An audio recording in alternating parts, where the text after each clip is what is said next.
142 सांसदों के निलंबन को मामले को लेकर जो आज इंडिया गठबंधन द्वारा जो आज फतेहाबाद के लघु सचिवालय के बाहर विरोध प्रदर्शन किया जा रहा है। सभी कांग्रेस नेता जो आज फतेहाबाद के लघु सचिवालय के बाहर जो 2 घंटे के लिए जो धरना प्रदर्शन कर रहे हैं, वहीं उनका कहना है कि जो आज बीजेपी सरकार द्वारा जो 142 सांसदों को निलंबन किया गया है, उसी के चलते जो आज उनके द्वारा फतेहाबाद में पूरे प्रदेश भर में विरोध प्रदर्शन किया जा रहा है।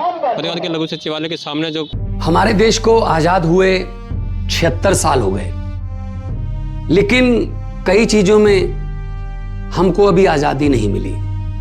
जैसे कि सरकारी दफ्तरों में दुश्वारियां, परेशानियां, बदइंतजामियां। हमने आजादी की जंग इसलिए लड़ी थी ताकि हमारी आने वाली पीढ़ियों की जिंदगी आसान हो सके, ना कि इसलिए कि वो जगह जगह पर सरकारी दफ्तरों में धक्के खाएं, परेशानियों का सामना करना पड़े।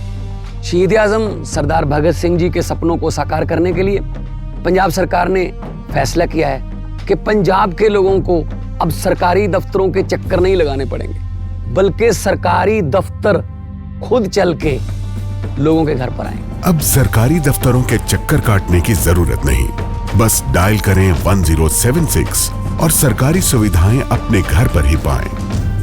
पंजाब की भगवंत मान सरकार आपके द्वार।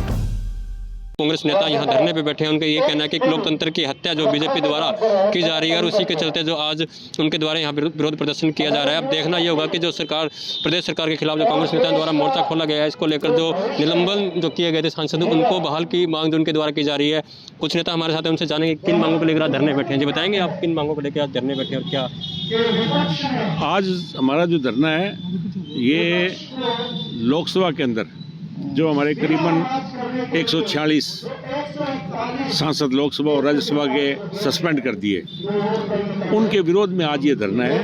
और उनके विरोध का सिर्फ एक ही कारण था कि लोकसभा के अंदर जो चूक हुई, सिक्योरिटी की चूक हुई, और उस चूक के लिए इन सांसदों ने सिर्फ अमित शाह जी से और मोदी जी से ये कहा था कि आप लोकसभा और राज्यसभा के अंदर अब बयान दो, बात बताओ। इस बात को लेकर वो अनॉयड हुए और ये आज सस्पेंड तो करना चाहिए था उस एमपी को जिसने पास इशू करे। अब उनके खिलाफ तो कोई कार्रवाई नहीं। भाई जो सिक्योरिटी ब्रीच जिन्होंने की, जिनको पास इशू किए और उसकी वजह से वो लोकसभा के अंदर आए, उनसे तो कोई सवाल जवाब नहीं है। और सिर्फ इस बात पूछने के ऊपर इन्होंने ये सस्पेंड कर दिया। इसके विरोध में धरना है। ये कब तक जारी रहेगा जी ये धरना? ये आज का सांकेतिक धरना है, आज तो अभी खत्म हो जाएगा धरना। और उसके बाद में जो भी इंडिया गठबंधन या हमारी कांग्रेस पार्टी की तरफ से जो आह्वान होगा, तो इस लड़ाई को हम लड़ेंगे।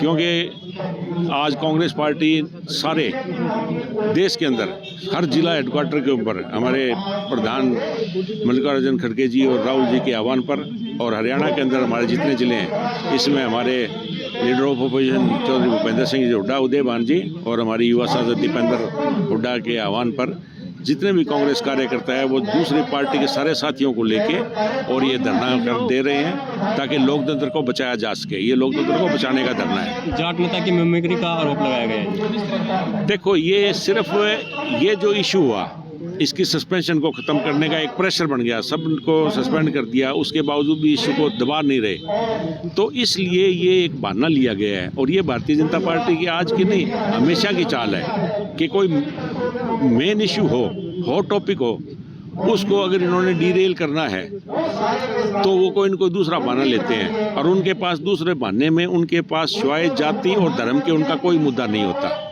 ये कोई मुद्दा जाट का मुद्दा नहीं है, किसान की बात नहीं है। ये जो कोई एमपी ने मिमिक्री की, ये तो लोकसभा के अंदर नरेंद्र मोदी जी ने कितनी बार मिमिक्री करते हैं। तो मेरे को बताओ भी आज ये कहाँ से बात आ गई? मैं तो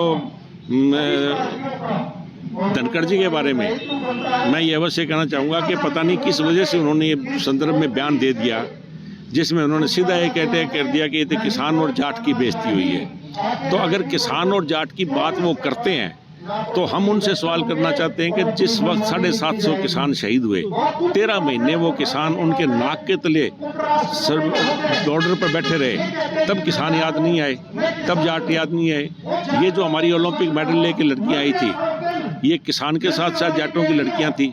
उनको बालों से पकड़ पकड़ जो सड़क पर घसीटा जा रहा था, तब उनको याद नहीं है कि ये हमारे समाज से है या हमारे किसान वर्ग से है। तो आज किसान और जाट का नाम लेना सिर्फ एक बीजेपी की चाल है ताकि लोगों का ध्यान भटकाया जा सके। ये बड़ा दुर्भाग्यपूर्ण बयान राष्ट्रपति उपराष्ट्रपति की तरफ से आया है। तो ये इसमें ऐसी कोई बात नहीं है, ना ही ये इश्यू होना चाहिए, ना ही कोई इश्यू है। तो इसलिए आज कांग्रेस पार्टी जो है वो सारे हिंदुस्तान के हर एक डिस्ट्रिक्ट हेडक्वार्टर पर कर रही है ये धरना प्रदर्शन। और जब तक इनका सस्पेंशन वापस नहीं होगा और ये तानाशाही रवैया भारतीय जनता पार्टी का चलता रहेगा, तब तक कांग्रेस पार्टी सड़क से लेकर लोकसभा विधानसभा तक इसकी लड़ाई हम लड़ते रहेंगे। और लोकतंत्र को बचाने के लिए कोई भी कुर्बानी भी अगर देनी पड़ी तो भी कांग्रेस का कोई भी व्यक्ति, कांग्रेस का कार्यकर्ता पीछे नहीं हटेगा। ये हमारा धरना है। बलवान जी, आप बताएंगे कि आज जो आपके द्वारा जो विरोध प्रदर्शन किया जा रहा है, आगामी रणनीति क्या रहेगी? आज का जो विरोध प्रदर्शन जो आज 75 साल में पहली बार बिना मतलब के 146 सांसदों को निलंबित किया जाए, उसके विरोध स्वरूप में है।